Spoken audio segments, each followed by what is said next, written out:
també nascut a Lleida, també un lleidatà de socarrel, 58 anys, doctor en Filologia Catalana, és director del Departament de Filologia Catalana i Comunicació de la Universitat de Lleida actualment, però evidentment, tots ho sabeu, té una trajectòria que no es pot deslligar a la seva personalitat, que és la trajectòria política. Ha estat diputat de l'any 1988 al 1995 pel Parlament de Catalunya, per Esquerra Republicana de Catalunya. Encara recordo la primera vegada que vas guanyar l'escó, que van vindre molta gent a saludar-te a casa teua, on vivies, a l'Avinguda de Madrid. No sé si ho recordaràs, vull dir, es va ficar una munió de persones que d'alguna manera esperaven actuacions.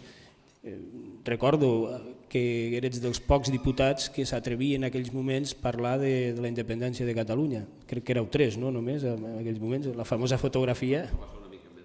més endavant. El Miquel també vam coincidir, ell va ser professor meu a l'Institut Màrius Torres cap a l'any 81, 82, crec recordar així. Va ser també un gran professor que va deixar molt llegat. Inclús recordo que vam fer una excursió al Pirineu, no sé si ho recordes, amb el Pep Coll. No sé, són anècdotes que parlen de la bonomia del Miquel. Però avui l'hem portat aquí perquè parli o sigui, enllaci una mica aquestes dues primeres generacions emmarcades per Vallverdú, per Morell i per Lladanosa. Ell vindria a ser ja la novetat dels anys 80,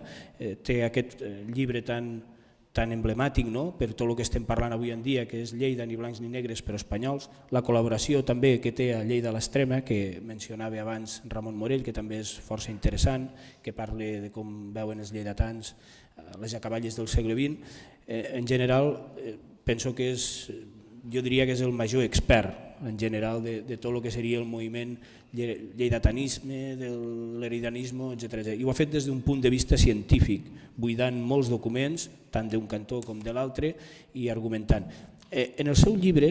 el Miquel és bastant contundent amb els leridanistes, no s'està d'utilitzar alguns adjectius qualificatius durs per qualificar la seva tasca. Avui en dia ho faria de la mateixa manera, vull dir, seria tan contundent, intentaria entendre alguna cosa del que van fer o seria el mateix? Dir alguna cosa partint de la base que ja hi ha molta informació i moltes reflexions que s'han plantejat a la taula i penso que també és bo que el públic pugui... A veure, primer a mi em sembla molt significatiu i molt interessant i us felicito al Centre d'Estudis Comarcals la trobada d'avui, en dissabte, que efectivament fa il·lusió, siguem tants i tantes dissabte al matí a Lleida, que siguin en aquesta sala, en aquest edifici, en aquesta... Sempre recordem que va ser el bressol de Joventut Republicana de Lleida, però no ens podem oblidar que va ser durant molts més anys la caserna de la Guàrdia Civil. En aquesta sala on darrere d'aquest panell hi ha en vidre l'anagrama de Joventut Republicana i que sempre està tapat, en una ciutat on, en la nostra guia de carrers, conviuen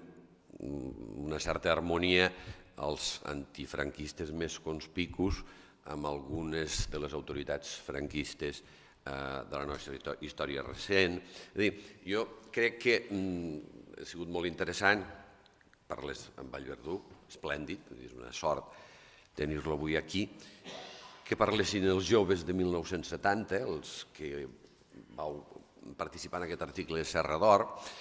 Jo amb el llibre vaig intentar fer un estat de la qüestió, una feina també de prospecció d'una societat i d'una realitat que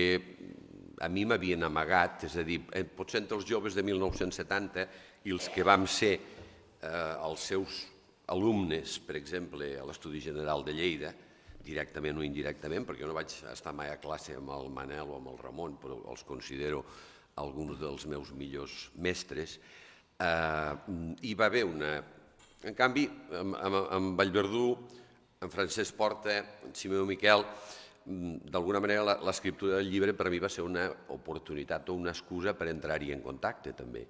Jo crec que va ser quan vaig conèixer en Josep Vallverdú, vaig conèixer més breument en Francesc Porta. Ara hi ha una magnífica notícia, la inauguració d'aquesta exposició a la universitat, al rectorat, i la imminent publicació d'un llibre de la Teresa Ibarz i l'Antonieta Jarnes sobre Francesc Porta, que crec que és potser un dels personatges més oblidats d'aquell període i que a més va cobrir un flanc extremadament interessant i peculiar. A veure, crec que és interessant veure aquesta evolució al llarg del temps. Potser ens hauríem de preguntar també quins elements perviuen o s'han transformat més o menys subtilment en la nostra època. És a dir, jo crec que continuem vivint una certa presència de la mentalitat provincianista bastant intensa. Jo crec que a Lleida fins fa 4 dies, avui mateix, encara moltes vegades hi ha un discurs provincianista, és a dir, Lleida com si Almatret i Salardú fossin dos models de poblament i de paisatge i de geografia idèntics. Jo crec, i això a vegades ho hem debatut fins i tot en l'àmbit polític contemporani, que Lleida ha tingut un hàndicap important i és no tenir una ciutat d'unes dimensions i d'una empenta i d'una capacitat similar amb la qual debatre, competir, una mica potser com Reus i Tarragona han fet. És evident que la distància entre Lleida i totes les capitals comarcals, potser amb la petita excepció de Tàrrega, que malgrat ser una entitat demogràfica modesta ha capitalejat sempre i en alguns sentits ha mirat cap a Barcelona, aleshores Lleida ha jugat sempre una mica a la hipèrbole, a intentar comparar-se amb Barcelona, cosa que no tenia ni té cap solta ni volta, o a atribuir-se glòries singulars. La nostra estació al ferrocarril es diu Lleida Pirineus i aleshores algú que vingui de l'altra punta de món pot baixar i començar a mirar a veure on és la serralada dels Pirineus. I de fet a mi em consta que hi ha gent, que durant el franquisme hi havia gent que arribava i que veia l'Èrida i s'imaginaven que arribarien a una ciutat envoltada de llacs i de pins. Jo crec també que a Lleida, i en aquest sentit l'existència del Centre d'Estudis Comarcals ja em sembla una iniciativa molt important. També he de dir que un altre mèrit de la trobada d'avui, que és aquesta trobada, aquesta diacronia tan interessant, el lloc on som, el fet que sigui una convocatòria precisament en la qual no participi cap institució, jo crec que això també és molt important, molt interessant.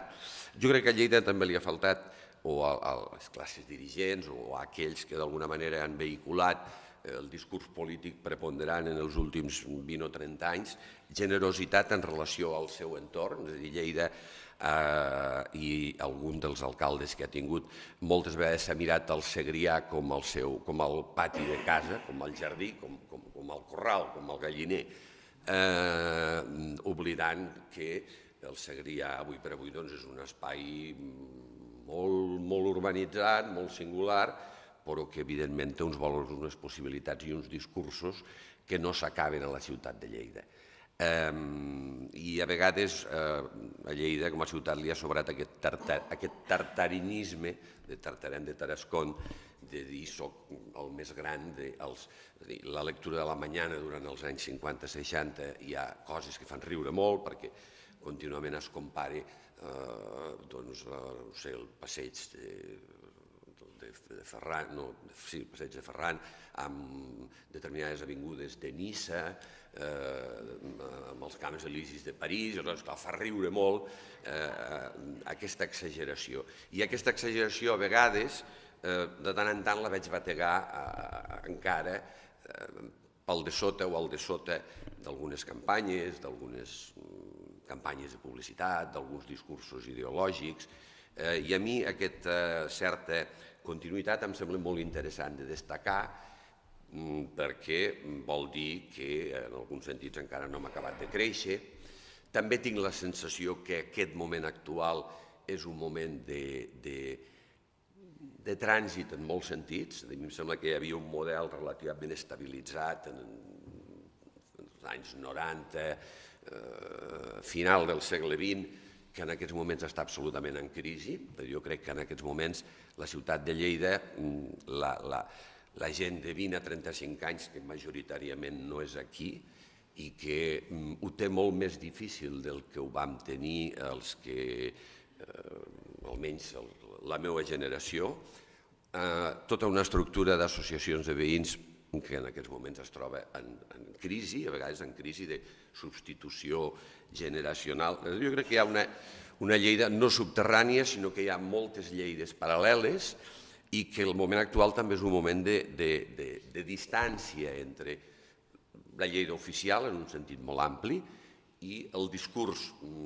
diguem-ne, predominant i molts altres discursos que s'estan produint i que o no troben canals per expressar-se o no els sabem escoltar. Parlo de la generació dels 20 als 35 anys, però parlo dels nois i noies que van venir de petits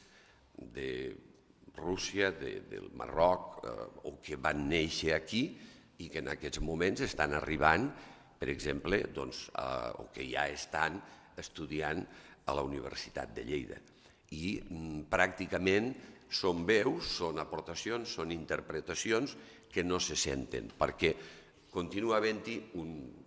cert monopoli i, a més, és evident, com tu deies, ara ho faries amb tanta rotunditat. A mi em consta, jo, a veure, tothom sap que tinc una determinada militància política, però, en fi, això és una qüestió molt relativa. Jo crec que quan comences a tenir una visió senzillament independent, i fins i tot ni tan sols no em refereixo a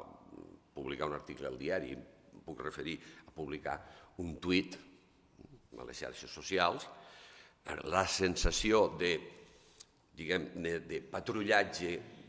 ideològic, de control,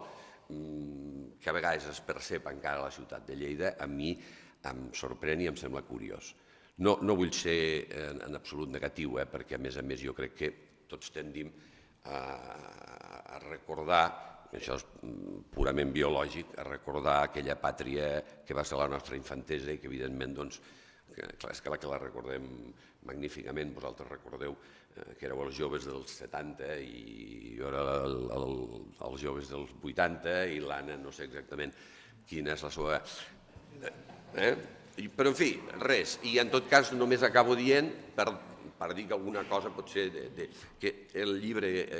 efectivament, fa anys que està exhaurit, aleshores ara fa pocs dies, gràcies a la càtedra Màrius Torres i a la desaparició real de lo que va ser Edicions 62, perquè em vaig aconseguir posar-me en contacte amb els hereus dels hereus dels hereus del que va ser Edicions 62 i més o menys abans de digitalitzar el llibre, per allò d'una certa cortesia, dir, escolteu, i la sensació que vaig tenir era que eren ben bé desconeixedors, evidentment no d'aquest llibre, sinó d'alguna manera de la magnitud del que tenien darrere, em van venir a dir d'alguna manera que podia fer literalment el que volgués. El llibre s'ha digitalitzat, en aquests moments està penjat a internet, el podeu llegir o descarregar, i per tant me n'alegro en aquest sentit. I després també dir descobriment sobretot d'en Josep Vallverdú, que després a més a través d'ell vaig tenir accés, per exemple, a l'existència de la comunitat catalana de l'Alguer, i al cap d'uns, posem 84, 5, 6 anys més, descobriment d'un altre personatge que torna a l'exili i que per a mi és d'una gran influència política, personal i cívica, que és en Víctor Torres. Més o menys jo crec que faig aquestes aportacions i hi ha molt a comentar. Moltes gràcies.